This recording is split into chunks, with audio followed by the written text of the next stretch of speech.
आप सवाल खड़ा करें, जिस अंबेडकर का बार बार नाम लिया जा रहा है, जिस अंबेडकर का बार बार हवाला दिया जा रहा है और यकायक अंबेडकर से प्यार हो गया है, अंबेडकर की किताब तो पढ़ लो भाई। पूछो अंबेडकर ने आपके बारे में क्या राय की थी, इस्लाम के बारे में क्या राय थी, पाकिस्तान पे उनका क्या विचार था। अंबेडकर की किताब थॉट्स ऑन पाकिस्तान तो पढ़ के बताइए।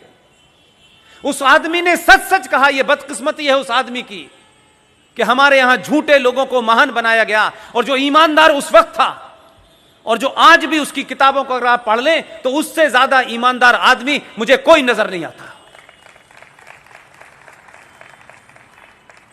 अगर उसकी बातों को माना होता तो आज यह दिन भारत को देखना नहीं पड़ता। थॉट्स ऑन पाकिस्तान में वो लिख रहे हैं, यह किताब मार्केट में अवेलेबल है, आप ले सकते हैं। उसमें उन्होंने कहा कि जब भारत का बंटवारा मजहब के नाम पे हुआ था तो यहां एक भी मुसलमान कैसे रहेगा, इसको भी जाना चाहिए। साफ साफ कहा उन्होंने। और B.R. अंबेडकर का किसी हिंदू महासभा से और RSS से संबंध नहीं था।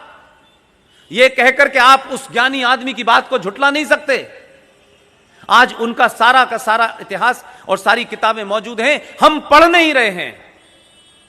लेकिन अंबेडकर का इस्तेमाल, अंबेडकर के फ्रॉड वारिस, अंबेडकर के नाम पे राजनीति करने वाले लोग, अंबेडकर को सड़क सड़क गली गली बेचने वाले लोग आज भी सच बोलने से कतरा रहे हैं।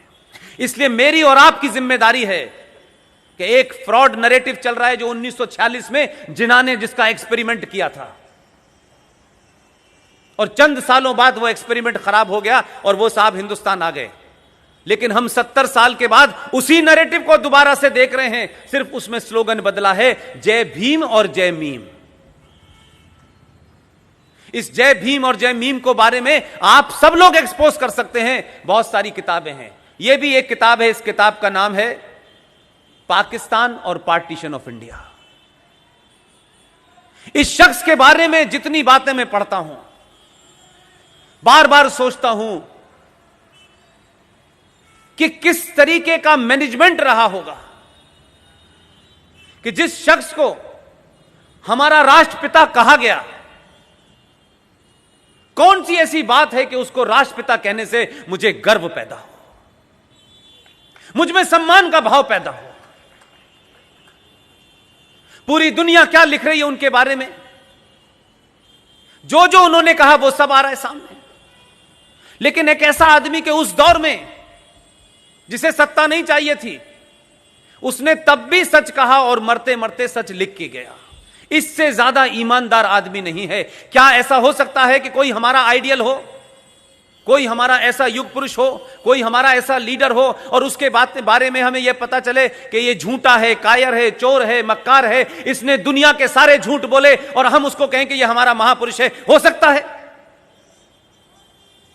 भगवान रामचंद्र जी भी लंका गए थे, उनकी पत्नी को कोई ले गया था, और आपको अगर यह पता चले कि वो लंका गए, अपनी पत्नी को छुड़ा के लाए और सोने की लंका लूट करके और वहां की तमाम औरतों को लेके आ गए थे, आपके मन में सम्मान का भाव जगेगा या अपमान का भाव जगेगा? लेकिन हमने यह होने दिया।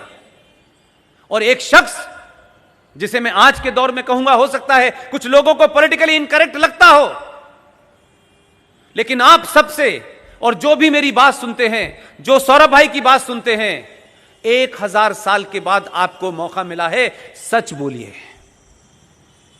मत डरिए किसी से।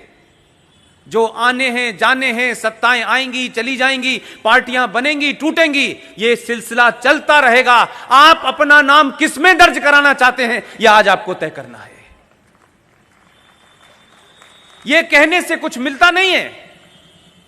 हम सब लोग अपनी अपनी इनिंग खेल चुके हैं। कोई जीवन में ऐसा एजेंडा नहीं है जिसको लेकर के यह काम शुरू किया हो।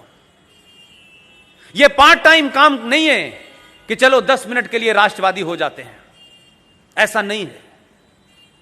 यह कन्विक्शन के तहत लोग जो देश में काम कर रहे हैं, उनका यह अकीदा है, वो ये मानते हैं, इसलिए आपके साथ में हैं। और इसीलिए आप मुंबई जैसे शहर में, जहां लोगों के पास 2 मिनट का वक्त नहीं होता, हम जैसे लोगों को भी सुनने आप आते हैं, उसको मल्टीप्लाई करते हैं, विदेशों तक में लोग सुनते हैं। उसकी सिर्फ वजह इतनी है कि आने से पहले हमने अपने बारे में वाजे कर दिया है कि हम किसी पार्टी का टिकट मांगने नहीं जाएंगे। हमको कोई शौक नहीं है। यह इज्जत उस पद पे बैठने से ज्यादा है। इसलिए मरने से पहले, जाने से पहले आप ये बताएं कि जिस कारणों से ये देश संकट में है, ये पूरा 90 करोड़ समाज कंफ्यूजन में है, उसको ये पता ही नहीं है कि उसके पूर्वजों ने किया क्या है। वो उन पे गर्व करे या उनके सामने हीन भावना का शिकार हो। इसलिए मैं चाहता हूं आप तमाम सारे लोग आज ही से, ऐसा नहीं होगा हजारों लोग बड़ा काम कर रहे होंगे, आज ही से ये सोचिए, सच बताने में अगर जान भी चली जाएगी तो कोई फर्क नहीं पड़ता, लेकिन आपके जाने के बाद आपके बच्चे किन शब्दों से आपकी इज्जत करेंगे, यह आज आपको तय करना है। हमारे मन में जो भाव बहुत लोगों के लिए हैं वो सार्वजनिक भी होते हैं, मजबूरी होती है उनको कुछ कहना कि ये हैं, लेकिन जो हमारा हीरो है उसे हम अगर अपना हीरो नहीं कह पा रहे तो इससे ज्यादा घुटन की कोई बात नहीं हो सकती। लेकिन सरकारी पद पे न होने के कई फायदे भी हैं। इसलिए मैं कहता हूं कि भारत का अगर राष्ट्रपिता ही घोषित करना था तो B.R. अम्बेडकर को करते हैं।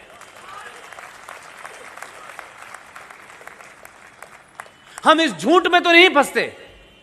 हमारी 4-4, 5-5 नस्लें इसी झूठ का भेंट चढ़ गई। इसलिए आज अगर कोई मेरा हीरो है, जिन हीरो को विलियन बता के इतिहास ने दबा दिया हजारों गज नीचे, लेकिन हम तमाम सारे लोग खुशनसीब भी हैं, हम बड़े फॉर्चुनेट हैं। हमने 47 नहीं देखा, हमें नहीं पता, लेकिन 47 कैसे हुआ होगा वो अपनी आंखों के सामने देख रहे हैं और पूरी ताकत से 47 ना हो उसे रोकने की कोशिश भी कर रहे हैं। इसलिए आपको एक अपॉर्चुनिटी मिली है कि आप और आपके बच्चे आपको किन भाषा में और किन शब्दों में आपके जाने के बाद कहें, उनको आपके ऊपर गर्व हो या आपके ऊपर शर्म हो। इसलिए अपनी अपनी भूमिका को आप बिना किसी कोई बड़ा किए हुए छोटी छोटी भूमिकाओं को निभा सकते हैं। और ऐसे ही लोगों में नाम है अभय मराठे जी का। मैंने आपका नाम मराठे जी बहुत बार लिया। आप इसी राज्य के रहने वाले हैं। क्या मेरी ये दरखास्त मानेंगे कि आप 1 मिनट के लिए स्टेज पे आ जाएं?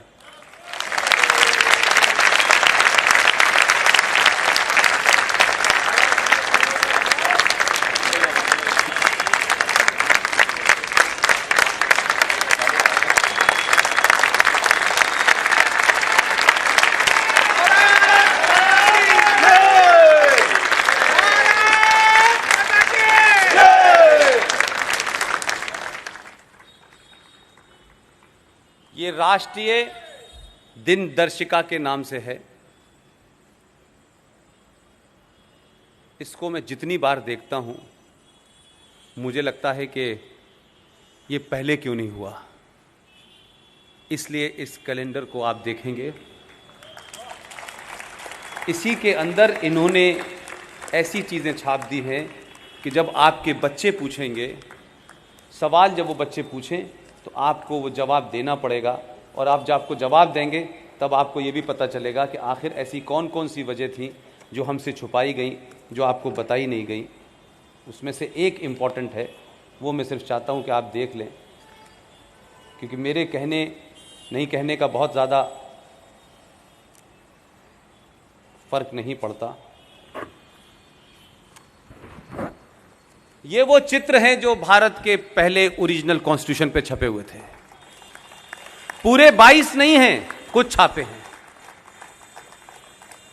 इसलिए जब जब आपके घर में इस कैलेंडर को लोग देखेंगे तो आपने भारत की पहचान के रूप में इस देश में कुछ लुटेरों को, उनकी सत्ता में जो लोग थे, उस लुटेरी फैमिली के एक आदमी के ताजमहल को आपने भारत की पहचान बनाया और पिछले 70 सालों से आपने दुनिया के राष्ट्राध्यक्षों को दिया। वो ताजमहल, उसकी हकीकत क्या है, इसे लिखने की जुर्रत नहीं है। मराठे साहब ने उसकी हिस्ट्री इसमें लिखी है और तस्वीर भी छापी है।